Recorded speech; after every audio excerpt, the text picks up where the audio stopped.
à tous, on se retrouve après presque un an je crois, je pense que vraiment ça doit faire un an que j'ai pas fait de vidéo sur des livres. Sur un petit point lecture là, ça fait un moment que j'en ai pas fait, mais faut dire que depuis l'année dernière, on était aussi à la même époque.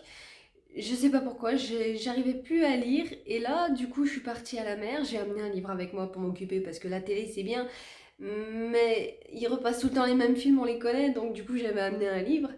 Et du coup ça m'a bien aidé parce que je m'y suis bien remis. Là j'ai rattrapé tout mon petit retard, enfin retard, surtout que là du coup j'ai deux livres, que ça fait un an du coup que je les ai lus. Bon, heureusement c'est pas non plus des gros pâtés tout ça, le gros pâté je viens de le finir là avec un autre, on va en parler tout de suite d'ailleurs, je vais commencer par celui-là. Et surtout là du coup je vais commencer par le livre que je n'ai pas physiquement. Donc j'en ai juste deux encore, ça va, ça passe. Donc le premier c'est Entre chien et loup, le tome 2 je crois que c'est la couleur de la haine ou... Enfin en tout cas il y a un truc de couleur dedans.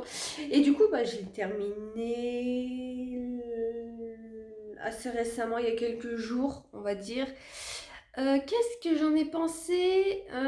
C'était assez long, je dirais, en tout cas du côté de ses filles, si on se souvient bien. Et il se passait pas grand-chose. Au début, j'avais peur, en vrai, comment ça commençait, que, vous savez, des moments dans les livres, on a un personnage qui nous parle comme si il écrivait dans son journal, vous savez. Et je trouve ça assez chiant parce que ça va bien 5 minutes, mais il se passe pas grand-chose en général. Et du coup, c'est saoulant. Heureusement, ça n'a pas duré longtemps. Ça m'a fait peur au début, mais c'était quand même lent, il se passait pas grand chose de son côté. Après, c'était plus du côté de Judge, qui est du coup le frère de Callum. Je me souviens des noms. Et du coup, c'était plus intéressant de son côté, surtout que il y a une évolution du personnage, surtout ce livre. C'était une amie en fait qui me l'a passé, elle m'a passé le tome 3 d'ailleurs, j'ai commencé à lire. Et du coup, elle m'avait dit que pour Judge, il allait beaucoup évoluer, en tout cas, qu'il allait avoir des rebondissements autour, parce que au départ, dans le tome 1, on peut pas vraiment l'aimer. Mais du coup, dans le 2, il y a eu une évolution, on va dire, en tout cas une amorce d'évolution. Et en vrai, j'ai beaucoup aimé parce qu'au départ, je me suis dit, ouais, mais ça va être trop facile, là, ce qu'ils nous font, c'est la facilité. Mais vu comment ils ont retourné ça, je me dis, ah, c'est super bien comment ils ont réussi à faire une évolution, en tout cas amorcer une évolution du personnage, parce qu'on est qu'au de tome 2, hein, il a pas tout à fait changé, mais il y a eu une amorce en tout cas pour moi. Et j'ai trouvé cette amorce plutôt intéressante et surtout osée vu ce qu'ils ont fait, parce que c'était quand même assez violent pour ceux qui ont lu les livres.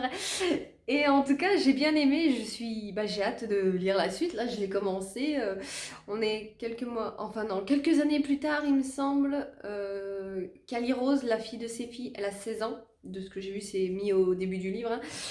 Et d'ailleurs en parlant de ça, à la fin du tome 2, vu comment c'était amené, en vrai, je sais pas pourquoi, mais pour moi, il allait y avoir un drame à la fin, hein, bien sûr.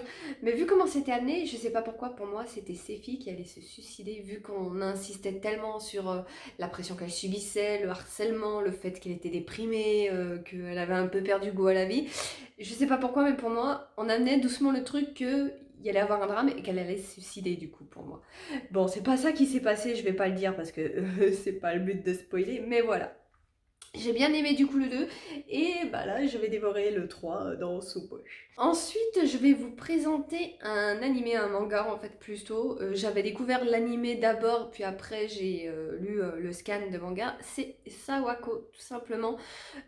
Comment dire le résumé? Donc bon, c'est un shonen ou shoujo, je sais plus exactement, mais en tout cas c'est un school life. Et le speech de base, il me semble, donc Sawako, qui est du coup une jeune fille avec des longs cheveux noirs, vous savez, comme un peu dans les films The Ring et The Grudge. Et du coup, à cause de ça, elle est un peu harcelée, et du coup, parce qu'elle fait peur aux gens, tout le monde la prend tout le temps pour un fantôme. En harcelée entre guillemets, on va plus dire que les gens ont tellement peur d'elle que du coup ils la mettent de côté sans vraiment le vouloir, parce qu'au final on découvre que Sawako c'est juste un amour en fait. Franchement, en général j'aime pas beaucoup sans les détester non plus, mais les filles dans ce genre de school life, parce que bah, elles n'ont pas vraiment de personnalité, je les trouve assez plates, elles suivent l'histoire, elles n'ont pas vraiment d'incidence. Même si c'est un peu ça avec Sawako, n'empêche que sa personnalité est tellement toute douce, elle est tellement une crème, cette fille, que je l'adore beaucoup. Ses amis autour, les personnages sont super sympas, et c'est justement même sans ça, le message du manga, on va dire, c'est plutôt la tolérance et ne pas se fier aux premières apparences. Et quand on voit d'où vient Sawako, on comprend un peu mieux, surtout qu'elle est aidée par... Alors par contre, je sais plus son nom au mec, parce que bien sûr, il y a un mec dans l'histoire. D'ailleurs, c'est tellement le cliché du beau gosse, donc super populaire et tout, que c'est dit dans le manga même que ses camarades du collège l'ont suivi exprès dans le même lycée que lui pour être avec lui. C'est vraiment the big box, quoi. Mais du coup, ouais, il va aider Sawako un petit peu à plus régler les malentendus autour de sa personne, parce qu'au final, bah, Sawako est un ange, et c'est juste bah, son apparence qui fait référence à ces films d'horreur qui fait peur aux gens et qui fait que bah, elle est délaissée plus qu'elle est harcelée en fait. Et il va l'aider à régler ce malentendu. Après, pour les personnages autour, il n'y a pas grand chose à dire. Je me souviens pas spécifiquement.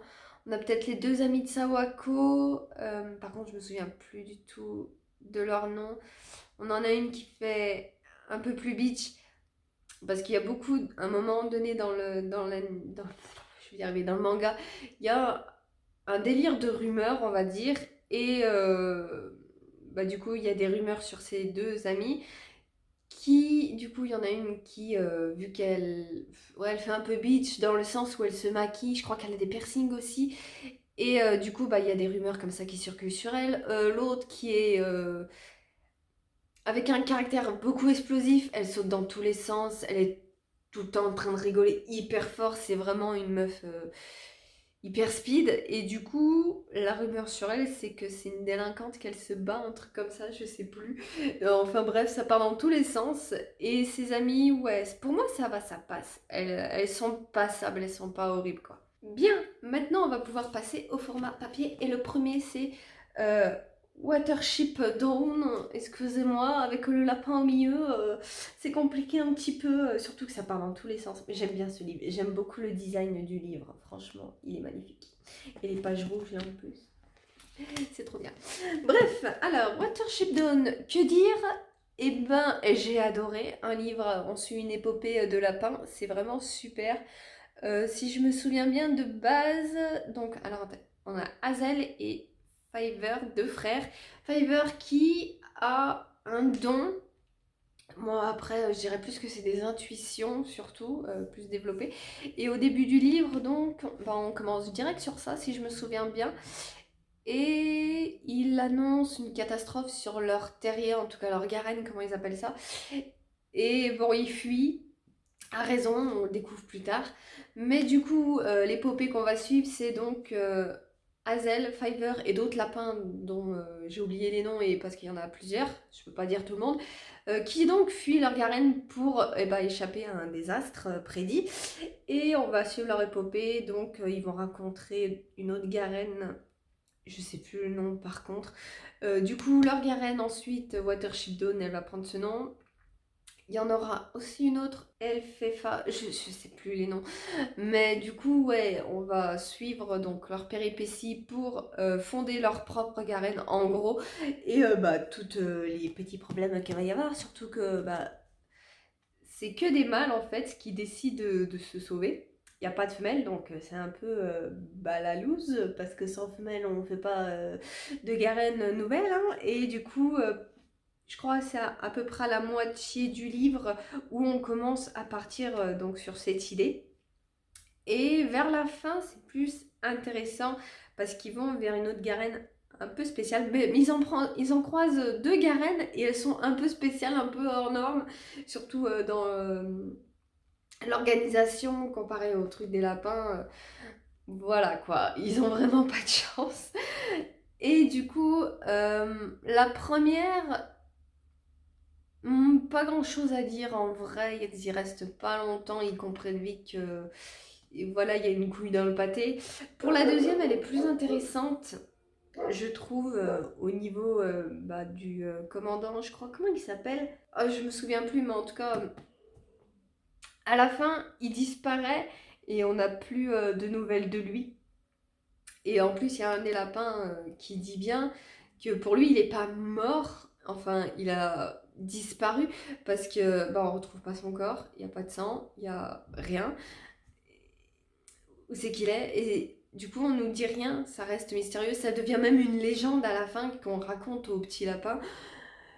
Donc voilà, c'était vraiment un bon livre, j'ai trouvé. Pas grand chose à dire en vrai dessus. J'ai adoré, en plus de suivre l'épopée de ces lapins, le fait qu'il y a vraiment toute une sorte de mythologie un petit peu comme nous. Autour de lapins, il y a plein d'histoires. Et en vrai, je sais pas vous, mais quand on a des personnages du coup qui racontent des histoires dans les bouquins de leurs trucs, comme nous on peut raconter, je sais pas, le petit chaperon rouge, des trucs comme ça. Je sais pas pourquoi, mais moi je les saute toujours parce que ça m'ennuie. Je trouve que ça apporte rien ou que c'est pas prenant. Mais alors là, je n'ai sauté aucune histoire racontée. Elles étaient toutes hyper bien passionnantes. C'est vraiment des épopées de lapins, on dirait des humains. C'est un truc de fou. J'ai adoré ça. Et du coup, j'ai pas grand chose à lui reprocher, à part peut-être un détail du coup sur Fiverr qui donc nous amène qu'il a un don de voyance en gros. Bon, pour moi, c'est plus, surtout à la fin, une facilité scénaristique parce que avant, je sais pas, ça sert pas à grand chose et pour moi, c'est plus un instinct hyper surdéveloppé. Et d'ailleurs, il y a d'autres lapins qui ont ça, hein, même sans parler de dons. Et je sais pas trop pourquoi on fait toute une myriade dessus. Après, ouais, pour la fin, le lapin n'aurait pas pensé à la solution finale. Donc pour moi, ouais, ça a un petit peu été une facilité scénaristique. Après, peut-être aussi, ouais, le début, pour le départ du truc, amené, parce que ça aussi, ils n'auraient pas pu le prévoir, quoique. Je crois en plus qu'il y avait genre des panneaux. Enfin, il y avait des trucs visibles qui allait avoir une catastrophe, qu'il allait se passer quelque chose. Donc les lapins auraient pu le deviner en fait, qu'il y avait une couille dans le pâté qui se préparait. Donc ouais, au final, il y a juste ça un petit peu qui me laisse un peu perplexe parce que à part à la fin, je trouve que c'était pas spécialement utile. Donc je sais pas. Après, c'est peut-être moi qui passe à côté de quelque chose. Je ne sais pas. Mais bon, j'ai beaucoup aimé ce livre. Je vous le recommande en tout cas si vous aimez bien les lapins. C'était vraiment passionnant à suivre. Ensuite, du coup, j'ai la magie des druides, donc avec les plantes. Alors ça, par contre, ça va être compliqué à vous le résumer parce que c'est juste, je vais prendre, hop, une page comme ça. Et en gros, tout le long du livre, on a des plantes au hasard. Peu importe, je vous en ressors une. Voilà, regardez, encore une. Donc c'est que ça, tout le long du livre, plein de plantes. On nous donne leur spécificité.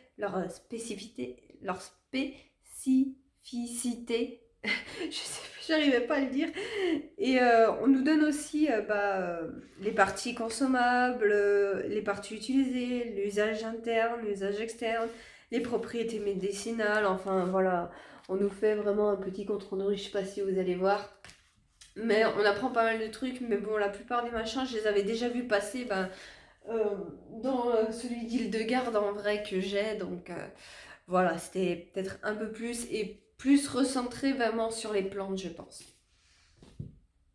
Et enfin, le dernier, c'est Grimoire de sorcière. Alors celui-là, donc ça suit Benjamin Lacombe. Je suis en train de me faire une petite collection avec ses livres. J'en ai plusieurs, pas mal.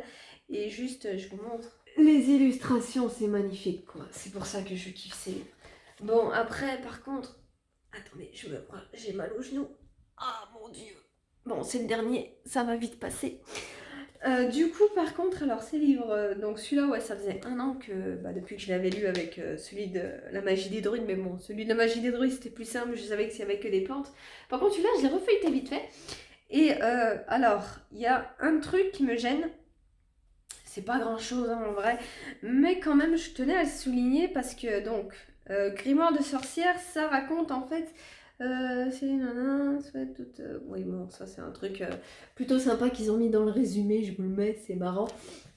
Mais en gros, donc, pour résumer moi, pour que vous compreniez mieux, c'est plus en fait donc un grimoire qui nous parle des femmes plutôt influentes, on va dire, de grandes dames, femmes aussi. Sauf que, bah, comme vous le voyez, là par exemple, on a Méduse. Le premier là que je vous ai montré l'illustration aussi, c'était Lilith. Alors je n'ai rien contre ces personnes personnellement, mais c'est ça le problème, c'est que c'est pas vraiment des personnes, hein, parce que Lilith, c'est dans la Bible. Euh, ensuite, non pas elle, Méduse, voilà, je crois que c'est le truc grec là, enfin je sais pas si on peut appeler ça la Bible grecque, mais vous m'avez compris, c'est pas des personnages qui ont vraiment existé. Après c'est peut-être moi qui suis particulièrement ignorante, parce que oui je suis pas vraiment une croyante hors pair, hein, j'aime beaucoup plus la mythologie grecque, j'avoue que je m'y connais un peu plus que dans la Bible, mais je sais que Lilith c'était la première femme de d'Adam. Et du coup, bon, elle était pas aussi docile qu'il voulait, du coup, elle a été bannie, un truc comme ça. Puis après, Ève a été machinée carrément de la côte d'Adam pour. Voilà. Enfin bref. C'est un truc de Bible, c'est pas vraiment quelqu'un qui a existé. Vous voyez ce que je veux dire? C'est ça qui me dérange un petit peu. Bon, heureusement, en le refeuilletant vite fait, j'ai vu qu'il y avait quand même des personnages qui avaient vraiment existé comme Jeanne d'Arc, hein, heureusement, parce que sinon j'aurais bien été déçue. Lisa, qui est carrément un tableau, bon, il y a sûrement dû avoir un modèle pour faire ce tableau, hein, je dis pas, mais voilà, c'est un tableau de base. Et on sait que quand on parle de Mona Lisa, c'est en partie du tableau, pas le modèle qui a posé. Le modèle, on ne sait même pas qui c'est, je crois. Ou alors, moi j'ai pas fait la recherche, mais voilà quoi. On n'en entend jamais parler, hein. Donc voilà, c'est juste ça en vrai qui me gêne un petit peu dans ce bouquin, c'est que bah il n'y a pas que des femmes qui ont vraiment existé, il y a aussi des femmes de fiction, on va dire. C'est un peu dommage, je trouve. Mais ça va. C'est pas non plus hyper gênant, je trouve. C'était quand même intéressant, quoi. Et juste, le livre est très joli. Voilà, tous mes petits livres du moment. Après, je sais pas si je vais arriver à bien me remettre dans la lecture. On verra bien par la suite. Mais voilà, c'était les livres. Ça faisait un an que j'aurais dû vous en parler si je m'étais pas arrêtée dans mes lectures, hein. Mais bon, je vais vous laisser ici. Je vous dis à la prochaine.